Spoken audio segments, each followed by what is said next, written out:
Braucot uz Audriņiem no Ozolmuižas puses, tieši uz robežas starp abiem pagastiem pāri Rēzeknes upei izveidots jauns tilts. Tas Audriņu pagasta pārstāvjiem izdevies piesaistot Eiropas struktūra fondu finansējumu. Arī tālāk ceļš 2 kilometru garumā pavisam nesen atjaunots. Vietējiem tagad vairs nebūs grūtību ne ziemā, ne vasarā nokļūt tur, kur nepieciešams. Garām laukus sētām, pļavām un plašumiem ceļš aizvies uz ciemu, uz pirmskolas izglītības iestādi, kuru šobrīd apmeklē 60 bērni. Pagastā bērnu dārzs izveidots pirms 4 gadiem, un tā šobrīd ir viena no pagasta dzīvības artērijām. Par 3 mēnešiem mēs visu sakārtojam, pielāgojam tā, lai bērniņi varēja nākt. Un no 1. septembra jau strādāja 2 grupiņas. Bija 35, pēc tam 38 bērniņi, 2 grupiņas. Tagad mums ir 4. mācību gadu mēs strādājam. Mums ir tagad apmeklē 60 bērniņi, mums ir tagad 5 grupiņas. 2 latviešu valodā un 3 grupiņas krievu valodas. Bērndārzā bērniem patīk. Tie ir gan sporta zāle, bērnu vajadzībām atbilstoši izveidotas rotaļistabas un, protams, spēļu laukums pagalmā. Arī šajā gadā pirmskolas izglītības iestādē paredzēti remonta darbi, lai telpas kļūtu modernākas un patīkamākas. Padarīts ļoti daudz ko vēl darīsim, tāpēc, ka bērniņi mums ir, bērniņi pie mums nāks, un mēs gribam, lai tām bērniņiem būtu tā otras mājas. Lai viņiem būtu ērti, patīkami.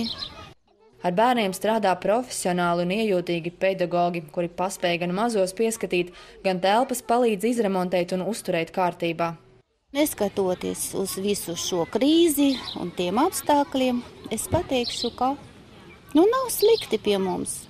Ne mums, ne bērniņiem. Un pats galvenais, lai mūsu bērni būtu veseli, lai viņi nāk pie mums, un tad viss būs kārtība. Kas būtu pagasts bez sava kultūras nama un aktīvas kultūras dzīves. Dažādus pulciņus Audriņos apmeklē teju 30 cilvēki. Tie ir gan 2 dramatiskie teātri, sieviešu vokālais ansamblis, meiteņu ansamblis, deju grupas un jauniešu klubs MAK. Jums ir ļoti liels Audriņos kultūras nams. Kā varat apsaimniekot? Bez pagasta palīdzības, protams, ka nevarētu apsaimniekot. Mums vispār ir ļoti liels remonts pirms 2 gadiem izvests projekta rezultātā. Ir saremontēts foijē, ir nomainīti logi, ir uztaisīts mūsdienīgs skaists toalets un ir skaisti griezti uztaisīti. Jā, un ir duša sava, ir veļas mašīna, kur tērpus izmazgāt pēc pasākumiem. Tagad ir ļoti labi apstākļi, jā, darbam un aktivitātēm un pasākumu vadīšanai. Kultūras nams ir liels, vai varbūt ir vēl paredzēti kaut kādi remontdarbi vai kaut ko vēlētos uzlabot, lai būtu pašiem patīkamāk un arī Audriņu iedzīvotājiem? Protams, ka būs darbi. Protams, ka mēs centīsimies paaugstināt tehnisko līmeni, cik tas būs iespējams tagadējos krīzes laikos, jo tehnika ir tiešām tāda pavecāka, jā.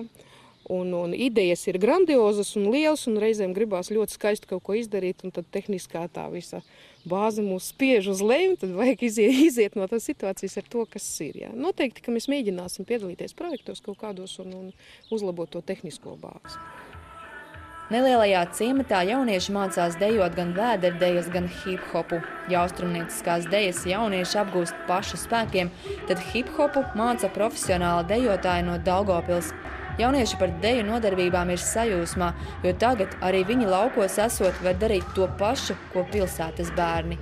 Viņi ir sākuši vairāk strādāt, palika nopietnāki, un arī viņu kustības es pamanīju, ka jau kļuva vairāk pārliecinātas, un viņiem patīk tas, ko viņi dara. Tādi jautrāki un aktīvāki palika. Es esmu pati bijusi laukos un zinu, ka man ir ļoti daudz brālēnu māsīcu, kuri neko nedara laukos, un viņi labprāt to darītu. Un viņu ikdiena principā ir pie datora un vienkārši kaut kur ārā spēlējot bumbu. Domāju, ka obligāti vajag arī dažādas programmas veidot, lai būtu pagastos, visos ciematos, kur ir iespējams, kur ir vairāk bērnu, tur viņiem dot iespēju nodarboties ar dažādiem veidiem. Hip-hopā cilvēki dejo nevis tāpēc, ka viņus piespiež, bet tāpēc, ka viņiem patīk dejot, viņiem patīk kustības. Tas ir ielu deju stils, un tajā nav daudz ierobežojumu. Principā tevi vada mīlestība pret deju.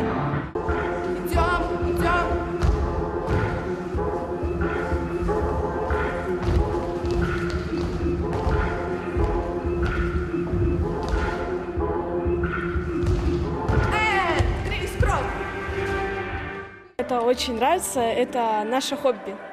Ну, типа что-то это. Это не трудно? Нет, это развлечение. Хобби, этим можно заняться в свободное время. Чем вы можете заниматься здесь, в Аудрине? Гулять, ну, это самое лучшее, что после уроков можно сделать. Arī jauniešu klubs MAK aktīvi darbojas, lai sev un citiem sagādātu prieku. Šis klubs mums dod jaunu pieredzi. Mēs mācāmies būt vairāk atklāti, strādāt ar citiem, piesaistīt citus jauniešus, veikt visādas aktivitātes, draudzēties ar citiem, iegūt jaunus draugus, paziņas, jaunus sakrus proti. Vienkārši pa mājām nav ko darīt, jau viss apnika, viss tas ne jau sēdēt pie datora cauram dienām. Ja tas iegūms būs starp cilvēkiem, jā? Jā. Kādas ir tās būtiskākās jūsu jauniešu kluba aktivitātes, ko jūs darat?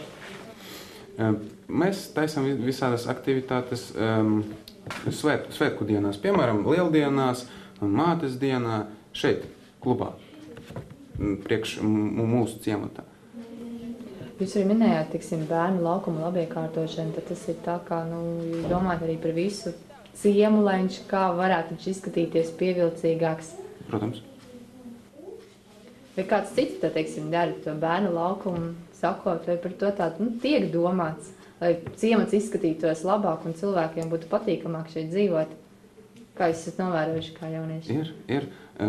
Varbūt jūs esat pamanījusi, netālu no skolas ir bērnudārs, un pie bērnudārza ir jau aprīkots bērnu laukums.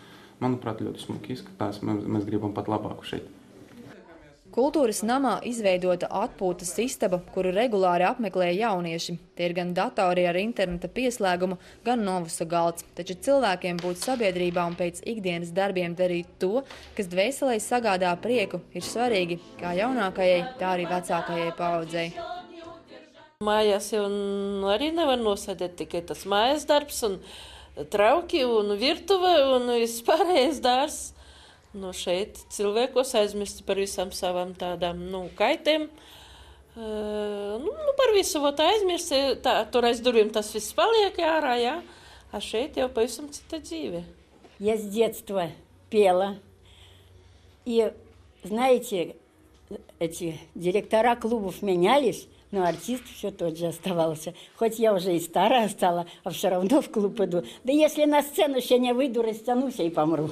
Песня мне жить помогает просто. Потому что и когда мне плохо, я пою, тогда грустно, и плачу, и пою. Но если мне весело, тогда уже душа поет. Tāpēc dāmas regulāri nāk kopā un dzied tā, ka viss kultūras nams skan. Колечко мое золото литое, сердечко мое никем не занятое. Колечко мое золото литое, сердечко мое никем не занятое. Jo vairāk ir darba, jo vairāk tiek padarīts. Jo, ja tu sēdi mājās un čīksti, ka vai cik ir slikti, tad tu sēdi mājās un čīksti. Un nekas no tā nemainās. Bet, ja tu atnāc kaut kur, uz kultūras namu uz doto gadījumu, jā, un tu skaties, ka, hei, ir vēl kāds, kuram arī ir slikti, un tad jau mēs esam divi. Kāpēc mēs divi tā nevaram kaut ko, es nezinu, kaut vai to pašu soliņu nokrāsot tepat pie istabas? Jā, sanācām, nokrāsojām, un tad nāk kāds, jūs smuki nokrāsojat, varētu arī es kaut ko darīt. Un, tad jau arī tā sanāk, cenšamies to visu apvienot. Sevišķi tā jaunākā daļa ir ļoti aktīva. Tiem vecākajiem es nezinu, kas kaiš, bet jaunieši ļoti aktīvi nāk un bērni piedalās arī visos pasākumos, gan gatavošanā, gan kaut kādas idejas savas ir ļoti labprāt. Cilvēkiem tieši mūsdienās, tieši krīze šajā situācijā, viņiem ir ļoti nepieciešamas šīs ārpus ģimenes, ārpus darba kaut kādas aktivitātes. Jo darba vietā pamatā mēs strādājam lielākā daļa tagad par diezgan tādām viduvējām aldziņām, piekritīsim. Jā, un tad, ārpus darba kaut kur pēc vakaros, dienās, sestdienās, svētdienās, tad viņi šeit rod to, ko viņi vairs nevar rast darbā. Tad viņi rod to, dvēseles kaut kādu apmierinājumu.